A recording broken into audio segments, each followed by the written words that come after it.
नमस्कार, मेरा नाम पारस है और आप इंडिया न्यूज़ देख रहे हैं। म्यांमार में एक भूकंप आता है जिससे हजारों से ज़्यादा लोग मारे जाते हैं। ठीक इसी तरह एक और भूकंप पहले आया था। उसके बाद अभी कुछ दिनों पहले की ऐसी घटनाएं देखी जा रही हैं जहां लगातार आगजनी के मामले सामने आ रहे हैं। आज सुबह की खबर है कि गुरुग्राम में आग लग गई और कल ऐसे ही दिल्ली में, नोएडा में आग लग गई थी। तो सवाल यही है, क्या ये प्रलय की निशानी है? क्या ये दुनिया खत्म होने वाली है? इसी बात पर चर्चा करने के लिए हमारे साथ मौजूद हैं पंडित जी। पंडित जी पूरी रिसर्च के साथ आए हैं और आपको बताने जा रहे हैं कि ये प्रलय का संकेत है और दुनिया एक भयावह संकट की ओर बढ़ रही है। तो पंडित जी से जानते हैं कि क्या ये दुनिया खत्म होने वाली है। पंडित जी, मेरा आपसे पहला सवाल यही है कि जिस तरीके की घटनाएं हम देख रहे हैं कि लगातार आगजनी के मामले आ रहे हैं, लगातार हम देख रहे हैं कि भूकंप आ रहे हैं, हजारों लोग मर रहे हैं। तो क्या ये दुनिया विनाश की तरफ जा रही है? देखिए पारस, मार्च के महीने में दो बड़े घटनाक्रम हुए। एक 14 मार्च को साल का पहला चंद्र ग्रहण हुआ और 29 मार्च को सूर्य ग्रहण हुआ। उसके साथ ही 29 मार्च का दिन ज्योतिष की दृष्टि से, ग्रहों की दृष्टि से बहुत बड़ा दिन था। यानी कि 29 मार्च को मीन राशि में, यानी शनि ने अपनी राशि चेंज की और वो मीन राशि में पहुंचा, जहां पहले से सूर्य संचरण कर रहा था, जहां पहले से बुध था, शुक्र था और 29 को चंद्रमा भी वही था और राहु भी वही था। तो 29 मार्च को मीन राशि में 6 ग्रहों का संयोग बना। इन 6 ग्रह के संयोग से बहुत तरह के विपरीत योग बने जो अब भी चल रहे हैं। जैसे कि सूर्य और राहु ने मिलकर के ग्रहण योग बनाया। ये 14 अप्रैल तक बना हुआ है। 14 अप्रैल को सूर्य राशि परिवर्तन करेंगे। एक महीने में राशि परिवर्तन करते हैं, अपनी उच्च राशि मेष में पहुंचेंगे। लेकिन 14 अप्रैल तक क्या बना हुआ है? ग्रहण योग बना हुआ है सूर्य और राहु की युति से। दूसरा, सूर्य और शनि मिलकर के दोनों विपरीत शत्रुवत संबंध रखते हैं। पिता पुत्र हैं लेकिन दोनों में बनती नहीं है, तो ये दोनों आक्रामक स्थिति में है। तीसरा, जो सबसे बड़ा है, शनि और राहु मिलकर के ये पिशाच योग बना रहे हैं और ये पिशाच योग 18 मई तक चलेगा। यानी कि 50 दिन का लगभग ये समय है जो बहुत कुछ विनाशकारी लीलाएं, घटनाएं इतिहास के पन्नों में दर्ज करा सकता है। यानी कि देश के जलवायु में भयंकर परिवर्तन, आगजनी की घटनाएं जो हो रही हैं, भूकंप की घटनाएं हो रही हैं, हो सकता है इनमें वृद्धि हो। ये हर जनमानस पर असर डालेंगे। व्यक्तियों का इस वक्त मन बड़ा उद्वेलित होगा। तो जो आप देख रहे हो चारों तरफ, जैसे कि पाकिस्तान में, बलूचिस्तान में हो रहा है, बांग्लादेश में हो रहा है, उग्र प्रदर्शन चल रहे हैं, नेपाल में हो रहा है, हिंदू राष्ट्र की मांग उठ रही है। तो लोगों के अंदर एक तरह का गजब, मतलब एक एग्रेशन टाइप का है। सबकी मानसिक स्थितियों पर यह प्रभाव डाल रहा है। तो इस तरह की घटनाएं जनमानस के अंदर भी बढ़ेंगी। बड़े बड़े देशों में जहां युद्ध के हालात हैं वो और बिगड़ सकते हैं। इस तरह की घटनाएं 18 मई तक तो सुनिश्चित हैं। इनसे सबको बचने की आवश्यकता है और देशों की अर्थव्यवस्थाएं चरमरा जाएंगी। हम जैसा कि सुनते आए हैं कि दुनिया प्रलय से खत्म होगी, तो क्या ये प्रलय का संकेत है? क्या आपकी रिसर्च क्या कहती है, कुंडली क्या कहती है? चलिए, अब इसमें हम 18 मई से आगे बढ़ते हैं। हाँ जी। और आपको एक विशेष चीज बता देते हैं जो अभी किसी ने प्रकट नहीं की किसी चैनल पर। देखिए, अब 14 मई को देवगुरु बृहस्पति राशि परिवर्तन करेंगे। देवगुरु बृहस्पति 12 से 13 महीने में राशि परिवर्तन करते हैं। इस वक्त वो शुक्र की राशि वृषभ में गोचर कर रहे हैं। अब वो बुध की राशि मिथुन में पहुंचेंगे। अब मिथुन में पहुंचेंगे तो वो 8 साल तक अतिचारी चाल से चलेंगे। अतिचारी चाल भूलते हैं कि बहुत तीव्र गति से चलना। वैसे जैसे मैंने बताया ना, वैसे तो 12 से यानी 1 साल बाद राशि परिवर्तन करते हैं, लेकिन अब गुरु अतिचारी चाल से चलेंगे 8 साल तक। इसके मैं प्रमाण दे सकता हूं, ये इतिहास के पन्नों में दर्ज है कि महाभारत का जब युद्ध हुआ तब 7 राशियों में अत्याचारी 7 वर्ष तक हुए थे, तो महाभारत युद्ध जैसी घटना हुई। उसके बाद जो प्रथम विश्व युद्ध और दूसरा विश्व युद्ध हुआ, तब भी गुरु की यही अत्याचारी चाल उसके पीछे कारण थी। तो उसके बाद तो क्या फिर से विश्व युद्ध की घटना होने जा रही है? ये मैं बहुत संभल के और बहुत जिम्मेदारी के साथ पूछ रहा हूं आपसे। मैं कह रहा हूं कि जो मैं प्रमाण दे रहा हूं, उन प्रमाणों को देखो। ये तो चलो महाभारत के दिए, अब 2018 से लेकर 2022 तक गुरु अत्याचारी हुए थे 4 राशियों में। कितना बड़ा विध्वंस देखा हमने। कोरोना जैसी महामारी को हमने देखा, लाखों लोग मर गए, इसमें देशों की अर्थव्यवस्था चरमरा गई। ये किसी विश्व युद्ध और किसी प्रलय से कम नहीं था। और अब 14 मई से लेकर के और 18 मार्च 2033 तक 8 साल गुरु अत्याचारी चाल से ही चलेंगे। 8 वर्ष का समय है, तो इसमें देश और दुनिया में बहुत बड़े परिवर्तन दिखाई देंगे। बहुत बड़े देशों का शक्ल सूरत बदल जाएगी, अर्थव्यवस्थाएं गड़बड़ा जाएंगी, कई देशों में उत्पात होंगे। विश्व युद्ध की घटना से भी नहीं नकारा जा सकता, प्रलय की घटना से भी नहीं नकारा जा सकता। कोई बड़ी महामारी कोविड की तरह ये सामने आ सकती है। और यह अच्छाई की बात करें तो इस दौरान टेक्नोलॉजी बहुत हाई लेवल पर होगी, लोग अंतरिक्ष में जाने का प्रयास करेंगे। जैसे आपने राहु की बात की, राहु के बारे में माना जाता है कि वो टेक्नोलॉजी के कारक है, और कलयुग जो है वो राहु की ही देन है। वहां पर राहु प्रबल होगा तो टेक्नोलॉजी प्रबल होगी। लेकिन राहु, जिस तरीके से आप बात कर रहे हैं कि राहु खराब होने जा रहा है, तो इसका क्या प्रभाव देखने को मिलेगा? देखिए, जैसे मैंने बताया, अब क्या होगा 14 मई के बाद 18 मई को राहु और केतु राशि परिवर्तन कर रहे हैं। शनि ने कर लिया, देवगुरु बृहस्पति 14 मई को परिवर्तन कर रहे हैं और 3 गुनी अत्याचारी चाल से चलेंगे, यानी कि मिथुन में जाएंगे, फिर 18 अक्टूबर को कर्क राशि में जाएंगे और उसके बाद 5 दिसंबर को बकरी होकर के फिर मिथुन में प्रवेश करेंगे। फिर 18 मई को राहु और केतु का राशि परिवर्तन, राहु मीन से निकलेगा, शनि की राशि में चला जाएगा।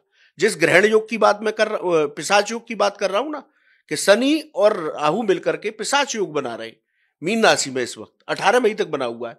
अब मीन राशि से निकल करके राहु किसकी राशि में चले जाएंगे? कुंभ राशि में, शनि की राशि में, यानी कि वो पिशाच योग लगभग देखा जाए तो बना हुआ है। और केतु भी राशि परिवर्तन करेंगे, कन्या से निकल करके सिंह राशि में चले जाएंगे। तो ये 2025 का, मैं चलो ज्यादा ऊंचाई की बात नहीं करता, 2025 ये बहुत बड़ी चीजें इतिहास के पन्नों में दर्ज करा के जाएगी कि कितने देशों में कितना उत्पात मचा, कहां कहां तख्ता पलट हुआ, कितना जन धन की हानि हुई, कितनी प्राकृतिक घटनाएं, कितने भूकंप आए, देशों की अर्थव्यवस्थाएं, ये सब बहुत गड़बड़ाने वाली है। ग्रहों का गोचर तो भाई इसी तरह के संकेत दे रहा है। एक सवाल और है मेरा, तो जब दुनिया खत्म होने के संकेत आ ही चुके हैं, लगभग तय है कि दुनिया खत्म होने वाली है, तो ऐसे में क्या कोई उपाय हो सकता है जिससे बचा जा सके? क्या जनमानस ऐसा कोई काम कर सकता है जिससे इसका इफेक्ट, इसका प्रभाव थोड़ा सा कम हो जाए? देखिए, यदि हम उपाय की बात करें तो हमारे जितने भी संत, दिव्य संत मुनि हैं, ऋषि मुनि हैं, वो ये कहते हैं कि कोसों पर, जैसे हम देखते हैं ना, पहले क्या हुआ करते थे, जैसे हमने कोई जगह देखी जहां अब मॉल बन चुके हैं, तो हमारे पूर्वज बताते थे कि यहां जंगल था, है ना, अब वहां बसावट हो गई। तो जो दिव्य ऋषि मुनि हैं, जो त्रिकालज्ञ संत हैं, वो ये कहते हैं कि लोग अंधी दौड़ में भाग रहे हैं। फ्लैट कल्चर, जगह जगह सारे पर्यावरण को तहस नहस कर दिया हमने लोगों ने रहने के लिए। जनसंख्या की वृद्धि इतनी तेजी से हुई, तो उनका कहना यह है कि फिर ऐसा समय आएगा कि कोसों पर दिए जलेंगे, यानी कि इनमें रहने वाले लोग बचेंगे नहीं। कोरोना में हम देखा कि एक एक घर में से कितने लोगों की अर्थी उठी। तो उनका कहना सिर्फ यही है कि जो लोग भगवत आराधना करेंगे, मन को शांत रखेंगे, तामसिक भोजन नहीं करेंगे, हरिनाम संकीर्तन जहां होगा, हवन यज्ञ जहां होंगे, वो लोग बच सकते हैं, वरना विनाश लीला बहुत टिपिकल होगी। जो त्रिकालज्ञ संतों का मानना है कि आप खूब कर लो, ये सब पर्यावरण को खूब तहस नहस कर लो, बना दो फ्लैटें, बना दो मॉल, लेकिन एक समय ऐसा आएगा कि फिर से कोसों पे दिया जलता हुआ दिखाई देगा। जैसे हम कहते थे कि ना जंगल था, आज यहाँ बसावट हो गई। तो ऐसे ही कोसों पर दिए जलेंगे, इनमें रहने वाले नहीं मिलेंगे, तो बचेंगे सिर्फ वही, और जो भगवत आराधना करेंगे, जिनके यहाँ शांत मन से तामसिक भोजन नशा वगैरह नहीं होगा, उन्हीं लोगों पर ही कृपा भगवान की प्राप्त होगी। इसलिए हरिनाम संकीर्तन, नाम जप करते रहना चाहिए, जिससे मन भी शांत रहता है। एक जगह और मैं ये पढ़ रहा था कि ये जो षष्ठ योग बन रहा है इस समय, मतलब थोड़ी सी जादू की घटनाएं, काला जादू या इस तरीके की घटनाएं होती हैं, तो इसको लेकर आपका मत क्या है? देखिए, काला जादू वाला जादू तो जो भी है, ये यदि कोई कहे कि मैं काला जादू करता हूं, तो मैं तो मानता नहीं हूं काला जादू इस तरह से। हाँ, आप ये कहें कि नेगेटिव एनर्जी, नेगेटिव एनर्जी, ऊपरी बाधा, हाँ जी, लोग ये कहें कि कोई भूत प्रेत नहीं होता, तो मैं उनकी बात को भी डिनाई करता हूं, है ना। क्योंकि गोस्वामी तुलसीदास जी ने हनुमान चालीसा में लिखा, यदि शक्ति है तो बुरी शक्तियां भी है, नेगेटिव एनर्जी भी है, भूत प्रेत का अस्तित्व भी है। ये हमारे स्पेस में रहते हैं, जो अकाल मृत्यु आत्माएं होती हैं। इनकी इनकी उपस्थिति को नकारा नहीं जा सकता।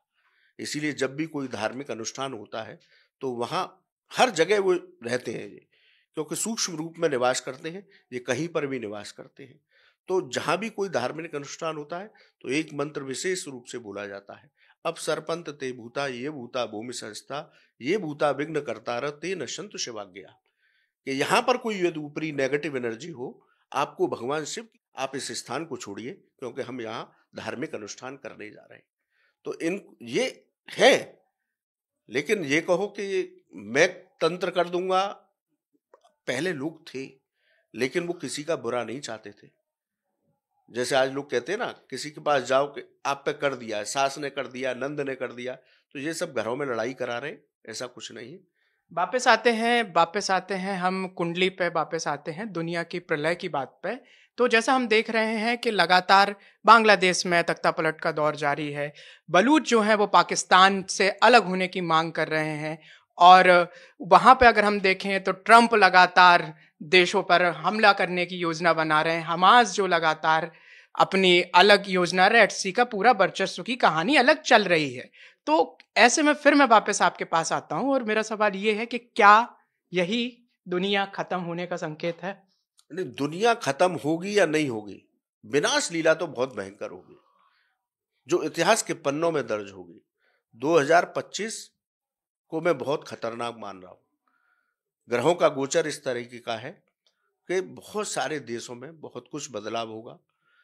कुछ देश नक्शे से भी हट सकते हैं, किसी में विलय भी हो सकते हैं, दूसरा देश उस पर पूरा अपना वर्चस्व कायम कर सकता है, अपने आप में मिला सकता है। बहुत बड़ी जनधन हानि हो सकती है, कोरोना जैसी कोई बड़ी महामारी आ सकती है।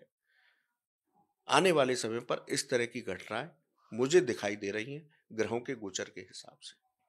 18 मई की आपने बात की, बहुत जोर देके आपने बात की कि 18 मई तक समय खराब है। तो क्या ये 18 मई तक है, या पूरा 2025 और बुरा होने वाला है? जैसे हम खबरें पढ़ रहे हैं, जैसी हम खबरें सुन रहे हैं, उनसे ज्यादा बुरा होने वाला है क्या? मैंने अभी प्रमाण दिया कि 18 मई तक तो ये सब है ही सब कुछ, और 18 मई के बाद 14 मई को गुरु चेंज है, उसके बाद राहु और केतु चेंज है, और गुरु अतिचारी चाल से चल रहे हैं। महाभारत का युद्ध, प्रथम विश्व युद्ध, द्वितीय विश्व युद्ध 2018 से लेकर के 2022, ये गुरु की अतिचारी चाल थी जिनमें ये सब घटित हुआ। तो गुरु फिर अतिचारी चाल से चल रहे हैं, और केवल 2025 में नहीं चल रहे, 25 में तो वो 2 राशियों में गोचर करेंगे। ये 2000, मैंने बताया ना, 18 मार्च 2033 तक 8 वर्ष गुरु अब अतिचारी चाल से चलेंगे, यानी कि अपनी गति से तिगुना। और जब गुरु इस तरह की चालें चलते हैं, तो ये भविष्य में घटनाएं हुई है, ये इस बात का प्रमाण है। तो अभी 2025 को ही देख लो, फिर उसके बाद ये 18 तक 2033 तक की बात हो रही है, 18 मार्च 2033 तक। तो दुनिया लगभग बदल जाएगी, टेक्नोलॉजी इतनी हावी हो जाएगी, टेक्नोलॉजी में उन्नति होगी, लेकिन इसका मिसयूज भी बहुत होगा। जैसे एआई की बात कर रहे हैं, लोगों की नौकरी खा रहा है, चैट जीपीटी की बात कर रहे हैं, और भी टेक्नोलॉजी में इतना आगे निकलेंगे देश के लोगों के लिए नौकरियां बहुत मुश्किल हो जाएंगी। नौकरियां नहीं रहेंगी तो क्या होगा? लड़ाई झगड़ा, छीना झपटी, इस तरह की वारदातें बढ़ेंगी। तो ये सब होगा। लोग अंतरिक्ष में ऊंची छलांग लगाएंगे, ये अच्छा भी होगा, लेकिन उसके एक नेगेटिव प्रोस्पेक्ट भी है। या टेक्नोलॉजी बढ़ेगी तो उसका मिसयूज भी होगा, टेक्नोलॉजी बढ़ेगी तो लोगों के रोजगार पर भी असर होगा। तो इस तरह से रोजगार पर असर होगा तो लोग जाएंगे कहाँ? तो भूख, उस पेट की जंग को दूर करने के लिए, पेट की भूख को दूर करने के लिए लड़ाई झगड़े बढ़ेंगे, लोग एक दूसरे की मार काट करेंगे। तो ये सब घटनाएं अब लगभग आने वाली हैं। तो 2025 भी क्रूशियल है और उससे आगे का समय भी क्रूशियल होगा। तो हमारे साथ थे पंडित जी। पंडित जी ने अपनी रिसर्च आपके सामने रखी, एस्ट्रोलॉजी की बात बताई, राहु केतु की बात बताई। 2025 के अंत तक क्या होगा ये तो ईश्वर जानता है। अब ऐसी ही आप बहुत सारी खबरों के लिए देखते रहिए इंडिया न्यूज़।